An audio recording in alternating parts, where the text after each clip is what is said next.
Welcome to our broadcast tonight, an hour on the battle of the sexes. When Lorena Bobbit made the unkindest cut of all, it revealed the rage that was lurking beneath the surface of male and female relations. Some women hailed her as a hero. Men reacted with horror. No one could remember the last time a woman had violated a man so completely. Why has the conflict on the sexual battlefield suddenly come out into the open? And can the long-fraught fears about date rape and harassment ever resolve themselves? Joining me now are best-selling author Naomi Wolf. Her new book is Fire with Fire, The New Female Power and How It Will Change the 21st Century. Katie Roiphe, her book, The Morning After Sex, Fear, and Feminism on Campus, caused a national stir with a new take on date rape. Christopher Hitchens, contributing editor for Vanity Fair. Tad Friend, contributing editor for Esquire. And Rebecca Walker, founder of the feminist organization Third Wave. Welcome. I want to go here from the broad and the general, a sense of what's happening, to some of the specific things and the way it plays out. And we've got a series of books here that you've written in news and magazine pieces. I start with you, Tad, because of this piece that's coming out in the February Esquire, in which you really look at where feminism now and reflect on some of the people sitting at this table and what they are saying, as well as some of the incidents that I talked about. Tell me where you think we are and what's happening. You said rage in your open, and I think there is a lot of rage out there. Lorena Bobbit is certainly an example of it. But I think one of the things I discovered when I was doing my piece was that the women at this table particularly, there is a sense that that rage may have gone too far, and that the radical feminism of Catherine McKinnon and Andrea Dworkin sort of pushed the envelope where men were basically scurrying for the exits, and that and these women here that I've spoken with, there's a sense that sex is not necessarily bad, that men are not necessarily evil, and that it's time to put that message out there and to kind of bring the sexes together again. Naomi? I think it depends on what you do with that rage. I mean, I think rage can be an incredibly healing and important force. I mean, that's where Katie and I differ immensely in our definition of victim feminism, for example. I think it's very important to name the ways in which women have been put down, harassed, harmed, raped, but that, as you say, it's incredibly important not to use that knowledge to create an identity of victimization that blinds us to our strengths. I think that men are in crisis right now for good reason. And that feminism has got to stop demonizing all men as a gender on the basis of the crimes of some men, and absolutely create a kind of pro-sex, pro-pleasure, pro-eroticism stance, as well as hold criminals accountable for sex crimes. I think that men are in crisis because women are not sitting passively as the evil backlash hits us over the head, where it's hard for us to understand the nature of our immense power. But I believe that since the Hill-Thomas hearings, we've seen a kind of spontaneous uprising among women in this country that is shifting the balance of the power between the sexes. Women have won a roster of legislative victories. I call this the gender quake we're in now. Patriarchy is being dismantled in little ways as well as big. Everything from women and children telling men's secrets, all the way to victories like the Violence Against Women Act and a pro-feminist president. And I think that women have got to understand that men are digging in their heels not because they are all evil misogynists, but because no ruling class has ever yielded power voluntarily. And I think women have, in a way, got to escalate their political inroads, but at the same time have a feminism that is scrupulously fair and even compassionate to men. So that as we dismantle the masculine empire, we don't create the kind of moral impasses of calling Lorena Bobbit a heroine, as if, because someone's been a victim, she can't also be an aggressor. And so that's why a lot of Fire with Fire is an attack on that strand of feminism, and it is a minority strand, but it does exist, that can't tell the difference between hating sexism and hating men, targeting sexual assault, and painting all sexuality with the same dark brush. Rebecca, how do you come to where we are? I think what we're talking about is very interesting. I think that what we're seeing now is a move from an understanding of, say, the gender war, which is male against female, it's been previously defined, to a real understanding of power, and that really it's not about male against female and female against male, even though I think there is a war being waged against women. But I think that we're starting to understand, with the help of black feminists like Bell Hooks and Gloria Anzaldúa, and certainly Naomi's book, that the power imbalance is what's really crucial here, and that is a power imbalance that we see between men and women, between white people and people of color, between straight people and people who have different sexual orientations. It's a difference between people who have access to privilege and power and people who don't or who have less. Can the move to equality, whatever that is, can it be negotiated or does it have to be seized? I think both. I think that we're in the process of negotiating it and seizing it. I mean, you know. I mean, I think I was certainly one of the very few men who I knew, maybe the only one, who had any sympathy for the tempestuous Mrs. Bobbit. Because if you recall the first statement that she made, basically a poor woman, fairly uneducated, an immigrant to this country, not very powerful, not very well plugged in, not very well connected, very unhappy and lonely. First statement she makes to the police about the organ which she'd separated from Mr. Bobbit was that while it was attached to him, it had been pretty much no good to her. That, as she put it, he always finishes first and never cares about me. Never waits. In other words, it wasn't that she felt threatened or menaced by this said organ, or cudgeled or brutalized by it, but sort of let down by it, disappointed by it. I thought more men should have paid more attention to that. But you're not exonerating her. The way that, no, I mean, obviously she was, in every sense, a pathetic and probably quite a nasty woman, it seems to me, but as much to be pitied as anything else.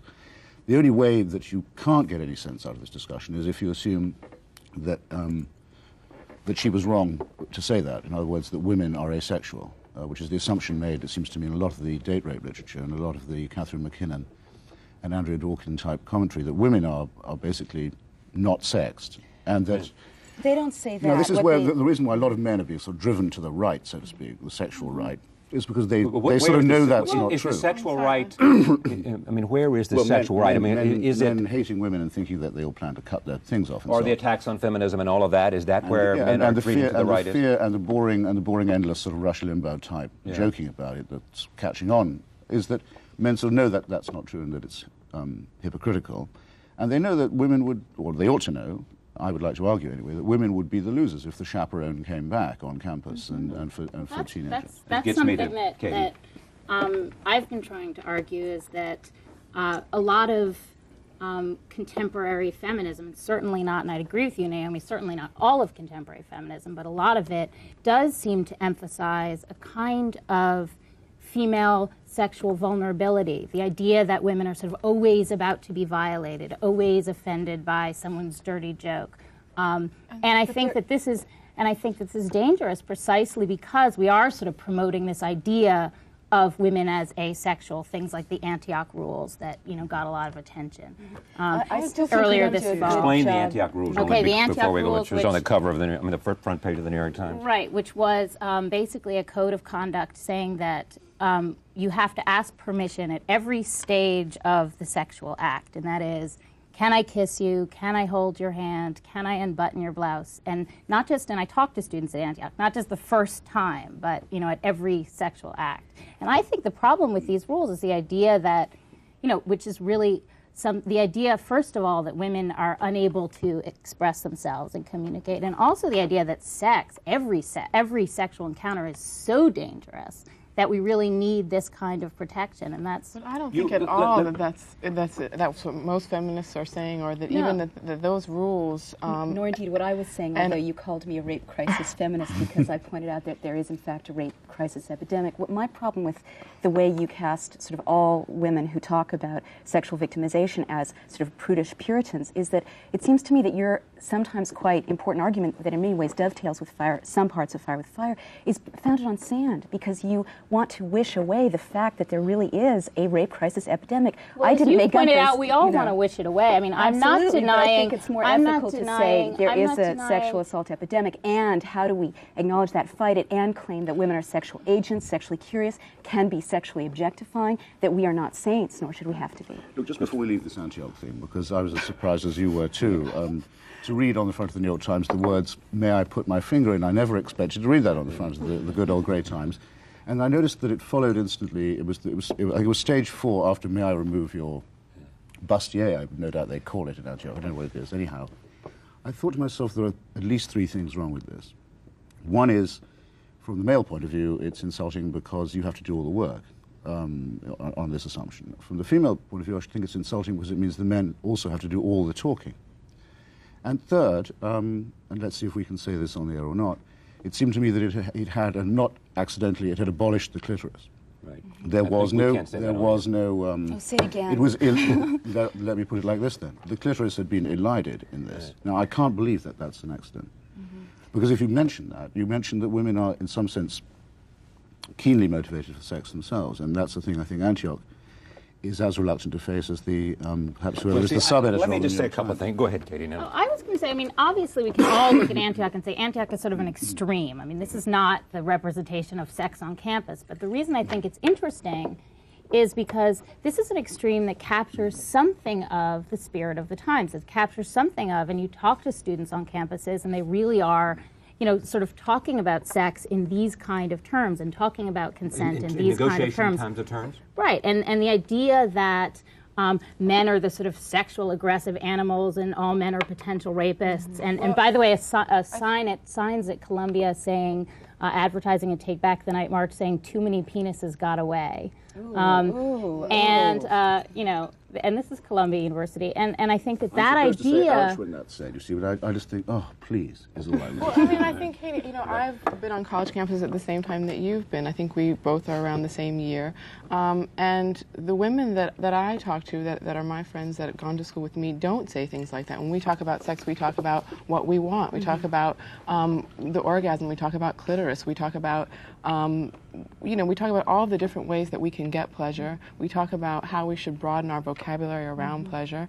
And I think that is a direct result of the rape crisis feminists that you identify, and that in raising our awareness about the reality of rape and date rape, we have become more empowered about how we can negotiate that relationship, Wouldn't you also as opposed say to that being less empowered. One second. Let me make one point. We haven't gotten your point about, and the new view that you have about date rape is the risk of what with respect to women? I think that there is the risk in, and I'm not denying that rape exists, that someone can be raped by someone they know.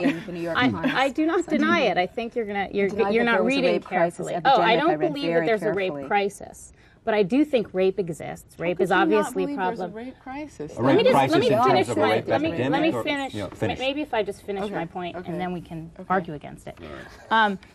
Pedantic, old-fashioned. Let's argue against it now. No, it's like family values. We can argue about it before I even articulate it. Finish it, which is the reason I interrupted Naomi. Okay, finish the point. I'm arguing that there's a danger in projecting in the images we're projecting about women, in the language that we're talking about this, to 17-year-olds and 18-year-olds as they come to the university. And as an example, you know, I said, I don't think we should be teaching every 18-year-old as they enter university that 1 in 4 women will be the victim of rape or attempted rape before they graduate from the university, before the age of 21. 1 in 4 will be the attempted. It's 1 in 4 have experienced before the age of will be and have been. And you read that study pretty seriously. Pretty seriously. I mean, this they call it a task. We can. I mean, I don't agree. I mean, don't let numbers get in your way. No, I think that the assumptions behind those numbers are what I'm questioning, and I'm pointing out.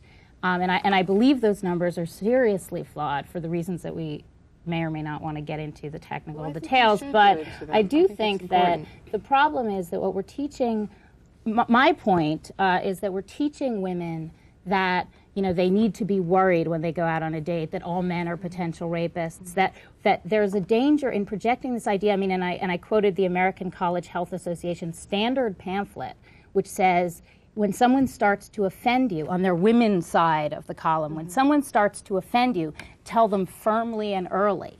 Now, this is what they're telling women, and I compared this in an early piece I wrote to a Victorian Guide to Conduct, and I really think that you hear these sort of echoes of a sort of either Victorian or a 1950s idea about men who just want sex or sort of pushing and pushing, and women who are resisting. You have inherited a feminism that is kind of the dark mirror of the bright mirror of feminism of the 70s. It's true that in the 80s, theories that make pretty important sense on paper, like Andrew Dworkin's and Catherine McKinnon's theories about male dominance and female subordination socially, and that difference being made sexy, that translated in a way that's caused a lot of damage to feminist discussion about sexuality. All sex is rape. All men are rapists. I remember growing up in a feminism that was about pleasure, desire, expansiveness. It was very much informed by the gay and lesbian movement, in which an army of lovers cannot fail. And I was going to say to you, I think that our take on eroticism and our understanding that we've got to bring back joy and delight, and I've been wailed on this, but fun into feminist struggle, and that pleasure doesn't diminish the seriousness of political advancement, but intensifies it, that's a generational thing. We're younger, we're daughters of a lot of the second wave feminists, and because of their critique of the dark side of sexuality, I think we're free to say, go girl. Right. But I also think that, for me, historically, the mentors that I've had in feminism, Bell Hooks, Gloria Steinem, Alice Walker, my mother included, have not been afraid of their sexual power, have not been, on the contrary, have embraced pleasure, have said exactly what you just said. Well, how did the idea develop? The idea developed that they didn't, because to read you and to have read Tad's piece, it is this notion that I read is that now in the 90s, women who are feminist, who believe who believe all of the sort of most of the movement forward of feminism, found it necessary to say in 1993 to accept this and to look at how women have been victimized is not to say that we are very much sexual beings, and we have and want a very healthy sexual pleasure and equality and I would take it even further. See, I see your view as retrogressive in a way, to tell you the truth, because you're still letting men decide what gets done. I think that what women have to do... I'm just curious, how am I letting men decide what gets done? Well, it's like, a bad night, losing control or whatever, just brush it off. Let's face it, it's not feminists who have created this anxiety. It's AIDS, it's viruses. I could sleep... I talk about AIDS. Rape statistics are book. real because rape is real. Rape is defined in most states. Okay, but let's not have an argument. We're arguing against a straw man that is not me. I'm not saying that rape is not Can I say a word in defense of Katie Roiphe? Yes, because it seems to me, I'm not trying to be gallant, believe me. Gallantry becomes you, Christopher. I'm getting on, you see, a bit. And indeed, my decade was, as must be only too painfully obvious, the 60s, when feminism began. I remember being present at some of it. It didn't begin in the 60s. It began about 1790. I perfectly well. I know even Mary Wollstonecraft. Oh, good. Yes, I know that. But for people around this table, I think it could be said that's when it began. Yeah. So you'll allow my Please, your point is... Yes. What I remember was violently resisting, all of us, different ways, the idea that the university could be in loco parentis, as it wanted to call itself. The university would play the role of your parents. And if you had a beef against another student of any kind, it was considered kind of babyish to want to go to the dean the entire time and complain about your feelings. But now it seems to me that not just on sexual matters, but on quite a lot of other things lumped under the heading of correct attitude, everyone in the university seems to want to have more authority over themselves, to have more complaints procedures, to have more therapy and more litigation. And I would say, for heaven's sake, there's enough of all that in the wider society as it is. And you can't justify this by reference to microorganisms, I'm sorry to say. It's not viruses that are making people behave this way. It's a regression to infantilism that's going on. And I think it's a real shame. Crying shame. So morally, I thought she made that point excellently in her book. Responsibility for our actions. I think that's a sort of... And not to do that, you're suggesting makes women be perceived as weaker. I think it makes it less powerful. Okay, yeah, I think it's sort of insulting to say that... I don't think anyone argues with you about that. I still think that we've got to take the image of a woman as sexual agent a step further and say that we should own our dark side, too. One of the things of some feminist thinking that I attack, and I think it's sort of an interesting dialogue with some of the things you're saying, is that feminism in the 80s in some ways cast all men as brutal, rapacious beasts, all women as innocent angels, and what this does is it creates a feminism in which women don't own their dark side, and in some sense don't own their power. And I just want to say, I think we have to own that we can be just as aggressive and territorial and sexually exploitive as men. In Fire with Fire, I talk about how there are pornographic magazines aimed at heterosexual women, Britain and Australia, that are outselling penthouse. There's a sex industry burgeoning aimed at women. I mean, And we what are does all saying that say? It says that we are not better than men, and we have to junk a feminism of sexual superiority. And this explains why so many, female sexual superiority. This explains why a lot of women are alienated from feminism, it seems to me. I traveled around the country asking why it is that about twice as many women passionately endorse equality as are willing to call themselves feminists. And one reason is they perceive that the conversation, which used to be about women and men as equals, is now sometimes cast as female moral superiority and fragility and helplessness and male evil and brutality. And this one makes a lot of women and men do you want to throw believe up that their that hands. was that what, say, was being said in some of the books that were written during the 80s, think whether when it was a people are beauty feeling- myth or whether it was... I take responsibility in a way for being part of... A backlash? Look, the 80s were a dark time for feminism and women in general. You did have to be very black and white and to shout in order to get heard at all. And I think that the beauty myth stressed women's victimization. All of that is true. Women absolutely are systematically victimized.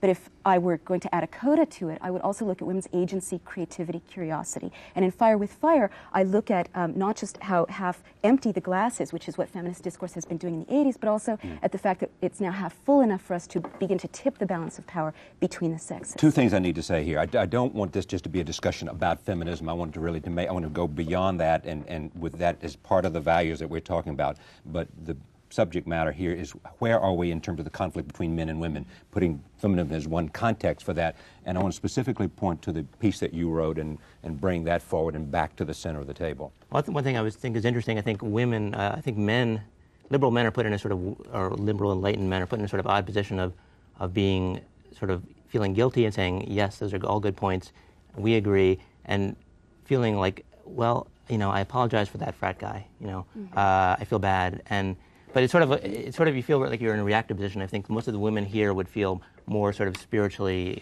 connected with women who was being carried upstairs at a frat party at a college than the men here would feel, the Christian I would feel with that guy who's carrying her upstairs. And so you're sort of placed in an opposition of feeling like, gee, I didn't do it. It wasn't me, and I apologize, and I won't do it again. No, I think you can be much more affirmative than that, Chad, if I may say so. I mean, I don't think I know any guy worthy of the name, so to speak, who hasn't at one time or another in his life said to another guy, you heard her, you heard the lady, leave her alone. Shut up.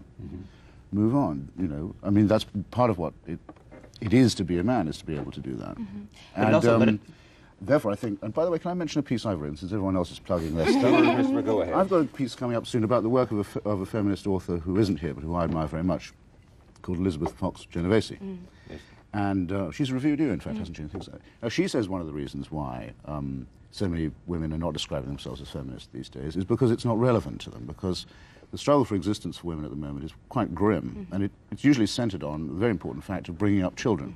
And not only can you not get hold of a kid without a man, but you have a very hard time bringing one up without a guy. And many of these women, I think, of the working class, if I can use another phrase that's hardly ever heard on TV, like clitoris and penis and so on.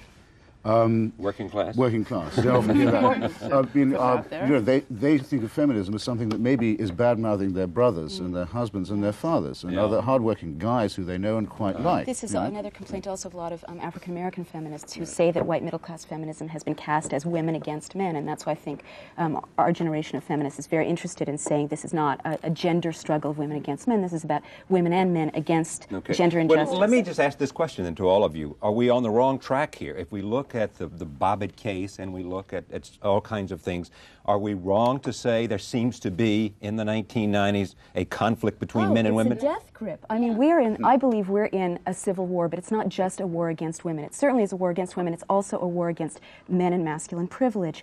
And that's why I think that feminism has to start being so scrupulously fair. I see that the world of men is dividing into two groups. Okay. The egalitarians like you guys who know that a new age is dawning and you're working at it, and the patriarchalists like Rush Limbaugh who are digging in their heels. Understandably, because equality for women really does mean that men lose some status, lose some money. It's so hard to think of Rush Limbaugh as patriarchal. I'm sorry, I can't do But it he'd with a like to straight think face. All right, I don't want to make Rush Limbaugh the subject of let's this not talk about party Rush either. Limbaugh. You want to jump in on this? Because Well, I no, really I mean, want to find out if there is a rage, which you're saying a death grip, how does it play itself I out? think And are we making too much of Lorena Bobbit and what happened in that particular instance when there are all kinds of examples of people who've been mutilated before, especially women. She came along and she's a perfect symbol, and I think that's why people are, she sort of performed this act which was so kind of metaphorically laden, and that's why people are interested. But I think the truth in this is that anger, and I'm sort of shocked because the anger of women. The anger of women against men, and also I think the reaction. What's also interesting about this is the reaction of men. And I think this is what Naomi was sort of getting at, is a reaction of men who are also getting angry. And I think that we have people, we have playwrights like David Mamet, who I think has probably been the most eloquent, at least in Oleana, in sort of expressing that anger. Expressing the anger that now, and I think, I'm sort of interested because I've gotten letters from men who are in prisons, and I've gotten letters from Wall Street bankers and letters from professors, and they all come down to sort of be the same letter, which is sort of amazing because they're different languages. But what they're saying is, it's not okay to be masculine anymore. Like, how am I supposed to be a man? It's okay for women to wear lipstick and flirt and have power lunches and be strong, but men do not have those options because... Let me come back to Tad, because you went out and sampled all these people that you talked to, and some lesbians and feminists and combinations of all of the things, and what seemed to come out of that piece for me was not sort of a rage against men, but an assertion of sexuality. But I agree with Katie's point, I think, in the sense that, yes, it was an assertion of female sexuality, and in some sense, the dark side that Naomi talked about. That is my point. Well, we should be welcoming that. I think men are welcoming. I think Christopher and I would probably both welcome that. I think the reason you're not hearing a lot of male voices in this discussion is that there's no male Anna Quindlen or something. And there's no men's movement. There is no men's movement. The men's movement is men sitting around in the woods barking at the moon and beating their chests in sweat lodges. But just wait a few seconds. That's the next thing that's going to happen. What? Well, we've been waiting for infantilizing I was talking about is going to happen. Men will say, well, if women can go to the dean if they feel they've been felt up or whatever, I'm going to start complaining too. Everyone's going to start being a victim. Men will want to share in the victimhood business. It will be unstoppable and completely negative. It's very boring. Does the victim business, is that what, this is about sexual empowerment and sexual agency. And economic empowerment. Why do we, is all that you are saying, why is it necessarily lead us to a giant conflict between men and women? I hope that I'm leading us out of a giant conflict between men and women. And who's leading us into a conflict between men and women? Well, I think the power structure as it stands. Women are dismantling male power and privilege, and no one likes that. Well, give me an example in terms of in the workplace, are, gay and lesbians dismantling the male power structure, and how does that play it out? Because so many men are used to only certain sexual. Well, we're used to having straight, white, privileged men in positions of power all across the board. Being unquestioned. Cultural power, political power, economic power. Now all of the different movements are really encouraging people to take and claim their own power as a person of color, as a woman, as a lesbian, as a transgender person. There is no longer a kind of monolithic. And okay, let me just understand. Help me. Okay, well, thank you. I wish. What can we do for just you? like your mother. We're looking forward to working with you. All right. No, let me hold on one second. So, all right. So across the board, in the sweep of history over the last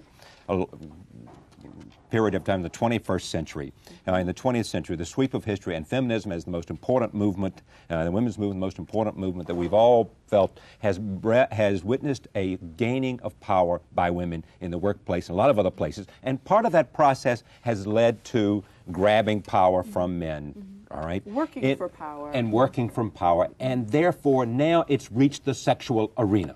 Yes? Certainly. Look at one thing that patriarchy has rested on is women and children keeping men's secrets. And recently with the victims' rights movement, survivors of sexual abuse, for better or worse, this is very contentious, are telling the secrets of men. And with that ruling, the balance of power shifts. The Anita Hill, Clarence Thomas hearings shifted the balance of power. All the things that used to be okay for men to do are now not so okay. And this creates a sense of great anxiety. You mean like harassment and things like that? Sure, but these are things that many men grew up thinking was a normal way to behave. I would say that, in your book, things like sexual assault, which used to be part of the dating process not questioned, or now being questioned, and there's a counter-reaction against that. I think your book may be part of it, but that there's a sense of crisis, a sense of privilege being lost, a lost empire. Now, I think this is especially escalated in the last 2 years since the Hill Thomas hearing. And you're coming along, and others are coming along to say, listen, this, as it reaches the bedroom, as it reaches this male-female sexuality coming together, that women are saying what?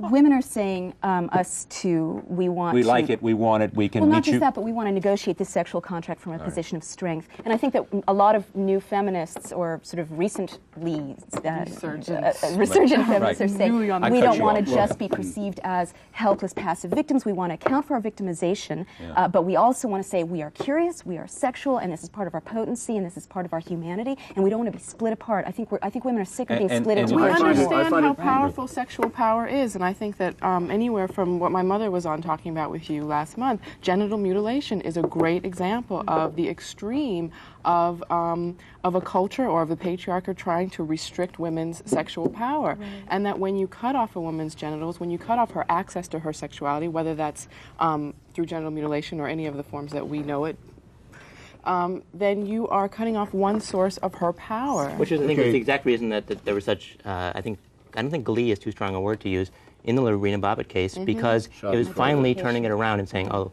we're cutting off the man's power. And I think that was something that when friends of mine, female friends of mine, would be gleeful with me about that, and I would say, that's a terrible thing, it's an awful crime, how could you do that? And they would make exactly that point. This has been happening for centuries in huge numbers, and you've ignored it. And I was like, well... Which is all the more reason, I think, for victims who are starting to claim power to look and be accountable for their own retributive impulses, because the most dangerous people in the world are victims who think they can do no harm and who become powerful without creating a moral sense of both the angelic and the demonic in human nature and female nature as well. I don't find it as easy to speak as if I was a category as you do, and I can't say we. Which category are you in? But I'm obviously in the category of straight white male person. Right. It's when people start talking about power, about the power that this gives me, that I begin to wonder if slightly too much of a compliment isn't being paid. Rather as when some women talk about the penis as a sort of mighty engine or cruise missile or something, you think, well, I wonder where they get this idea. But I do think there is, and the reason why I will speak for what I think many male, straight, white types do fear, is that there must be some relationship between this empowerment talk that they keep hearing and potency. There's got to be some hidden subliminal connection, some latent connection. There's got to be, they think, so they back off a bit. So as women began to say, someone said that this whole thing has two parts. One, women are saying, I'm going to enjoy sex, and I'm going to enjoy sex on my own terms, and I'm going to make demands. And you're saying when that takes place, therefore, it affects, it goes to the heart of male performance and male potency and those kinds of issues. The temptation is then going to be that of self-pity. You'll say, well, actually, I'm not all that powerful, and sometimes I don't feel all that potent. Right. And the male organ, for heaven's sake, is actually rather capricious, vulnerable, So this is why it's especially... I'm losing my thread here. Wait, stop. Why are you both are sort of relishing and reveling in the fact that he's talking about male performance and male potency? Male vulnerability. And male vulnerability. Women ought to want this organ to be in good shape, is what I'm saying. Because without testosterone, I'm sorry to say, none of us could be here. Oh, well, that's very Pogli-esque. I mean, I don't think that, male testosterone has... I don't find that any great insult, actually. But I mean, if she... I do think you don't have to be Camille Paglia or indeed me to say it's a truism. I'm making an animal rights point, basically. I mean, we are an animal species. Right. We are programmed to reproduce. Men particularly are programmed to inseminate. They can't, so to speak, help it.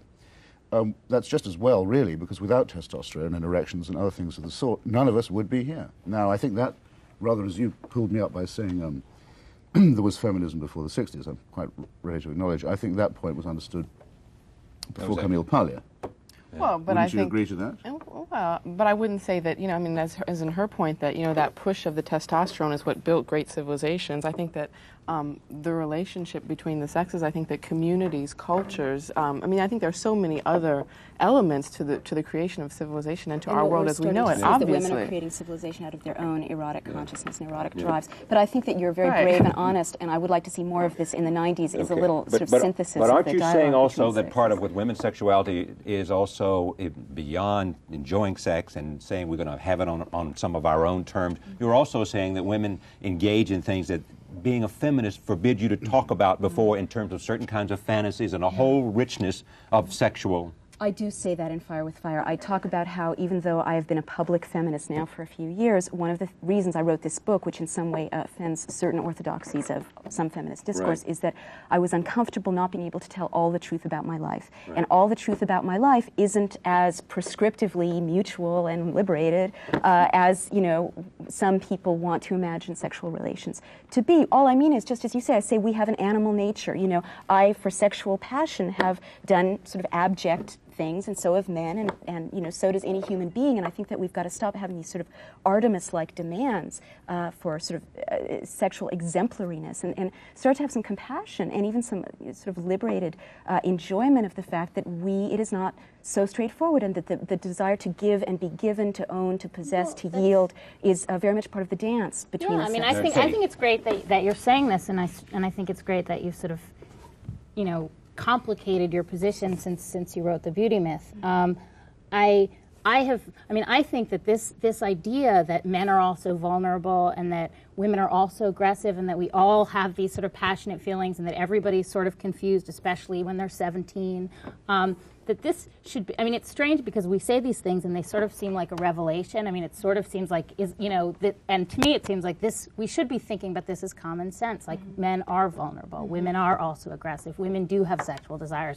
Some men don't always just want to have sex, and women sometimes also want to have sex, and some men do want love, and some women don't. And God, how radical, huh? Right, I mean, this is a radical position, which, you know, and certainly when I read that part of Fire with Fire, like, you know, I mean, I think this is great, and I think that this does, for whatever reason, you know, and something that I've been trying to write too, is something that needs to be said and needs to be looked at and complicated. And let's also notice that, I mean, you were talking about why should men fear this, and just as you said, it is a deeply sort of submerged part of female consciousness, which is filled with desire and filled with creativity, is starting to emerge, and this has always been terrifying to men. All the more reason to create a feminism that is about dialogue and mutual respect instead of polarizing. It seems to me that two things ought to be said. One is, for on the part of women, is that to do all the things, which the point you make is that you can be a feminist on the one hand and to still have all of this notion of sexual pleasure on the other, and it doesn't have to, in a relationship with a man, and it doesn't have to, they don't have to be contradictory, and men have to understand that they can, in fact, explore new ways of, and participate in this, with even women being initiating and being aggressive and all of that, without it somehow being an assault on their maleness and manhood. And that's where we need to go. And if that's true, then we ought not have this conflict that you talk about, this rage that's setting in. There will be conflict, but it need not be a war. In other words, nature is dialectical, right? And if you marry a man and a woman, you don't get a synthesis of male and femaleness. You get either a boy or a girl. Right. I think you were going to say something about power and balance. Well, I'll come right back to it. Let it go first. Sorry if I... No, but finish the point. I'll come right back to it, and then... I'm happy to yield, but I was merely going to say that what I was said about Elizabeth Fox Genovese's point about all the men that there have to be in a woman's life, apart from sexually, and the number of masculine roles that men can play for women, holds true conversely. I mean, men have platonic girlfriends who they like, they have mothers, they have sisters, daughters even, things like that. Their relationship with women is always going to be extremely complicated, but you can't reduce it to a conflict of interest. Rebecca. Well, I'm just going to say we're talking about women coming into more sexual empowerment, and I think, you know, and I think we are changing the texts, and I think that's what's very important. As I look at this Playboy on the table, I think about... How about this Rolling Stone, too? And that Rolling Stone. I think about the ways in which we are educated to be erotic with one another, and the ways in which we are taught through our education, through our families, through pornography, through stories, through everything that we see and hear, how to be sexual with one another. And I think that it's wonderful for us to talk about being able to partake of gender roles and of power roles in our sexual relationships, but we also have to think about how can we change the things that we are being taught in such a way that we can eroticize, and this is something that Gloria Steinem talks about, eroticize equality. How can we start to add ourselves to the debate in such a way that these things, these images, what we see, what we learn, all change. And I'm not talking about censorship. I'm not talking about, you know, doing away with power differentiation. I'm talking about consciously trying to add new stories, other stories of The mutuality new story in that's being pleasure. added right now Go is, ahead. is male objectification. Well, tell me about that. Well, Yeah, I know that's- both Christopher and I have been approached to do Calvin Klein commercials for the Marky Mark. So, I mean, Didn't know that. Wow. It's come to this. Yes, it is. No, go ahead. no, talk but I talk mean, about exactly male that. objectivity. Marky Mark on bus stops and videos with Madonna objectifying men, and that's sort of the next phase, which may not be actually any better. I mean, it may Yeah, be exactly, It's and part I don't of- think it is. Yeah, I think it's part of the It's just reason an men are feeling so under siege. I mean, equal There's no objectification. difference than this. Is that what you're saying? Yeah, I mean, if you had This Marky, whatever Marky his Mark name is. Marky Mark were on that, it would Yeah, be. see, I think objectification is an absolutely stupid word, and I'm fed up with it. I think it's being overused like empowerment. When I look at that picture, if you want to hold it up again, Yeah, no, I I think don't twice. regard With Miss Gibbons City. Crawford. Miss Crawford, what I see there is Yeah. not just a sexual object, though undoubtedly she is an object. Everyone else is an object to everyone else. Yeah. But I also see a subject. I mean, she's a great subject. Sex is a great subject. Right. Women are, in male conversation, a tremendous subject. I'm told the same is true the other way around. and Yeah, yet, well, she did make that point about Subjectification. In other words, if people talk a Britain. bit less about themselves Yeah. and how the personal is political, and the whole area of contestation is all to do with their own psyche and their own needs and dreads and feelings, Yeah. and a bit more about society How much of and this? others, I think we might get on a lot better. at the same time, I mean, men have compared women to perfect ideals. This was the subject of Here the she is beauty myth. quietly blushing, waiting to be taken. I mean, it's the Right, same old. but the don't see point is that. that when women are comparing men to perfect ideals now, and looking at Marky Mark sort of grabbing his crotch and so on, this is yet another way in which a male arena of privilege that Katie. has never This been is a- contested I would is say now that this being is, breached. but let's not underestimate that men have always, I mean, the idea that men should be strong, that men should be physically strong, that men shouldn't show their feelings. I mean, men have always had certain kind of perfect ideals, which in their own way sort of oppress them, I'm Right, sure. but You know, and the that's- idea that absolutely. Right, they- What's Well, I changing don't now know is that if they women are- are starting to set ideals, for instance, of male beauty, and they now have some economic power to have that actually mean something. And so now the power relation of a woman scoping out Marky Mark and saying, "Whoa, check that out," is going to make the man next to her watching television feel the kind of insecurity that heretofore only women have felt Most of the when men people I've looked at seen Playboy scoping out and Marky Mark, in fact, all the people I've seen scoping out Marky Mark, like all the purchasers of Playgirl, are men. Oh, don't be fooled. As far as It's not just as that far men as it have seems to me. that men have set the standards for males. I think I apologize to Mr. Mark for that. but women. think I mean, for instance, Camille Paglia, to bring her back up again, suggests that the traditional male stereotype of men, that you should be a strong red butler who takes Right, women by right, force because that's right. what they really want, is correct. So it's confusing for men if you hear that on the one hand, and then you hear the other hand to hear from radical feminists that your entire gender role is a social construct, and that in fact there is no difference between men and women. Yeah. Oh, this Well, is I think Catherine we're- Buchanan and And yes, Can I ask? Oh, I'm sorry. I'm seeing men grope toward a new, they're trying to find a new image of masculinity that is responsive and nurturing but not wimpy. I'm seeing a whole spate of fatherhood films in which sort of very powerful male characters like Clint Eastwood are sort of taught how to love and nurture children and relate to women. Does that relate to the kind of groping in the dark that some men are trying to shed rigid armatures of masculinity and find something that's sort of a little better to take something its other place? than baying in the woods. Yeah, I mean, I talked to Clint right before I came on. He said exactly that. He said, "Brother, He said, yes. you and I together. We're groping together Yeah. for the male. No. Drum for But me. I think this is an interesting Wonder point. who's But winning. I don't know why that's such a hard conflict to for most of us. It depends on how much Christopher? trust. My God, I sound old-fashioned. I mean, and crusty too. But just like there used to be an argument, among feminists, but can it be true that the story of O was written by a woman? You must have all had this argument at some point and read it. And so I think it's very clear it was written by a woman. But I think it was written by a woman with men in mind. Some women will admit, we might even ask you, since we're letting it all hang out, to having rape fantasies that aren't completely pleasureless.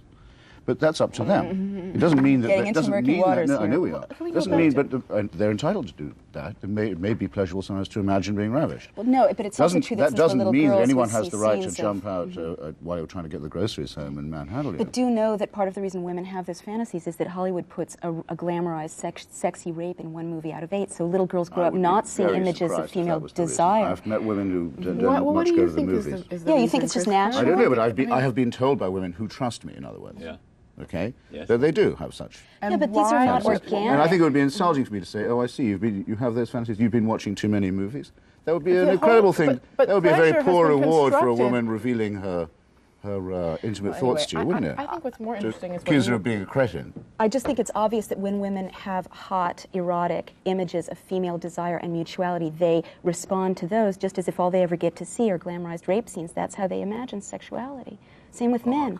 But there's got to be Can't some believe part of the human being that's not just the media. I mean, it's not just that we see this image of Cindy Crawford; it goes right into our minds, and we have no, I think that men Absolutely. probably I'm know not what's programmed happening. by spirit, no Hollywood to like soul, that, no for example. intellect. that No, I hear processes you. I these do things, think that and I men would think probably have that's a- fantasies of yielding themselves and ravishment and being overtaken and swept away if they had access to those images too. I think that that's part of the human desire from You wanted to infancy make to a give point. and Well, you were take. asking what makes it so hard for men to reconstruct themselves, I think. Is that what you were saying? Yes, And I think yeah. it's really the seat, that masculinity as we've defined it up I until mean, why is now. the alternative wimp versus being... Well, it's the seat of your power, I think. I mean, I think that most male power comes from being in control, being superior over all of the other different people who are under, and to have a movement, a male movement that would force men to sort of abandon that falsely constructed notion of superiority would really be painful for a lot of men and very difficult. And I think that is really a problem. I think we can all agree on that. Yeah. And I think that God, what does that feel like to lose an empire? What is that right, like? exactly. Well, it can be a It tremendous feels like the relief. British in the Now, this is 1946. Speaking Oh, as an that's English what it person, is. I can say it Interesting. can be a tremendous relief. I've heard this men A who relief. had Yeah, speaking as an English anti-imperialist. I understand what It is a I relief. understand when the women metaphor. go for first thing section.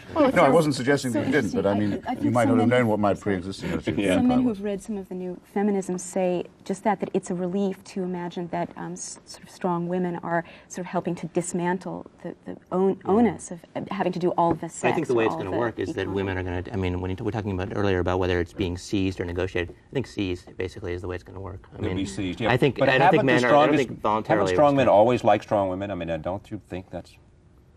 I think that's, No. I a, think that's a that's cliche. It's not, I no, think it's that not, is a it's not, cliche. not invariable, no. You think that's a cliche? Well, I think, what does that mean? I mean, I think when you're saying strong men have always like strong women, I don't know. I don't think strong men have anything to fear from strong women, and somehow there is not an emasculation or a castration or whatever term you want to use from aggression by women being aggressive, women being honest, women being all the saying, I want Well, to. if that's I true, we want to would have reach had for a power. woman president long ago. We would have had women CEOs long. I mean, if men Only really if there were enough strong men. appreciated. Only if it's strong in the sense that you mean it, which I think is self-confident. Right. As opposed to strong in a sort of, Insecure. pumped up Yeah, kind of right. self-pissing. And you know how Right. this And person there are very comes few men who are sort of confidently strong in themselves and don't need to feel stronger than in order to be strong. Yeah. Let's acknowledge I mean, that something seems like else, that's is that living in to live with someone who's really an equal demands a lot of consciousness and responsibility from women and men too. And I acknowledge in Fire with Fire that sometimes when I'm tired or worn out or having low self-esteem or whatever, I can imagine fantasizing the same kinds of idiotic fantasies of, being fed, having my ego be absolutely. fed by the opposite gender that men imagine when they think of Cindy Crawford on her knees Or by worshiping the same them. gender. Or by the I mean, same gender, I mean, thank you. Absolutely. Yeah. I'm not a fan of either Clinton, but since we're on the subject, it's You're not a good fan to- of of either Clinton. either Clinton, Eastwood, or Bill No, Clinton. Hillary or Oh, Bill. yeah, come to that Okay, later. all right. But there is an attractive story about how they met, which is told by her. Well, just they're in the library, law library, I believe, and she gets up and walks over to this guy, Bill, as it happens, and says, "If you're going to keep looking at me like that, it's time you knew my name." Go, Hillary. No, that is a story about her that I've heard that I like. Right, I do too. Now, Sexy.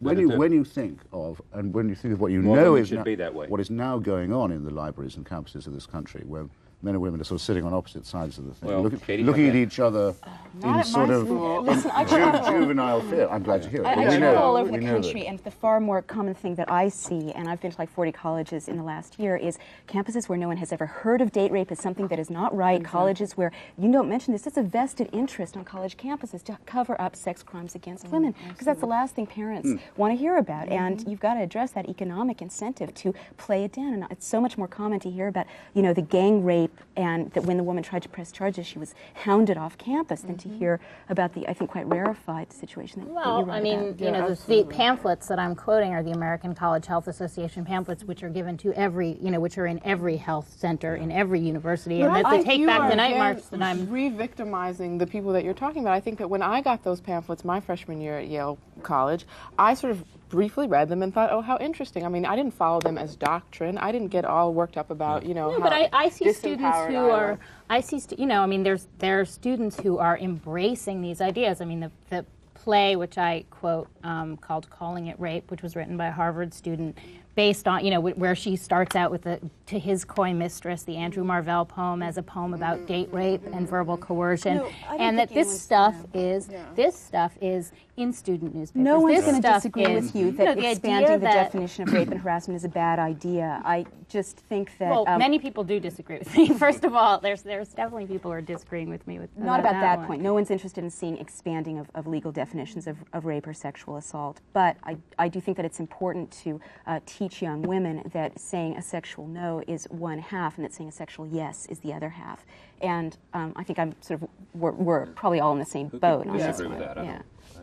You don't disagree with that, do you? No, I don't. I do think that we have to be careful when we teach people about issues like rape and sexual harassment, that what we aren't doing is teaching women about their vulnerability and teaching men that they are aggressive, and teaching women to, and this is precisely what I think you're talking about in your book also, is teaching women not to form an identity, especially a sexual identity, around the idea of being victimized. I and I think agree with you about that. This is really what I'm saying, Yeah. and which I'm has with been you. distorted. No, well, I hear you. I still think it's important to account for women's real victimization. But here's one example. The women at Brown University write the names of alleged date rapists on the wall.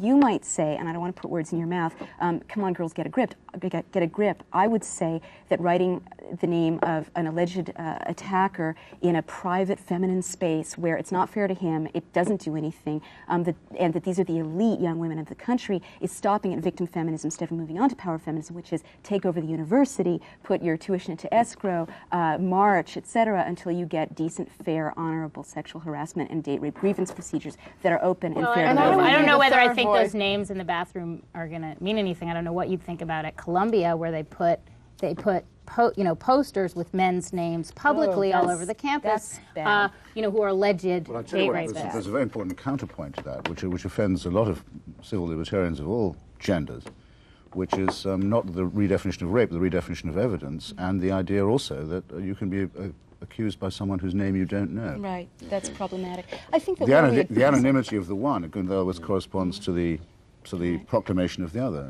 You can be accused by an anonymous person. I think That's where we- against I think the we're law. dealing with It's against the Constitution, We're not too. really acknowledging the reality here, which is that in survey after survey, we're hearing things like, 51% of college men say that they would rape a woman if they could get away with it. Yeah. 41% of women, 52% of men say that it's okay to rape a young woman. This is high school. It's okay to rape a woman if she got him excited.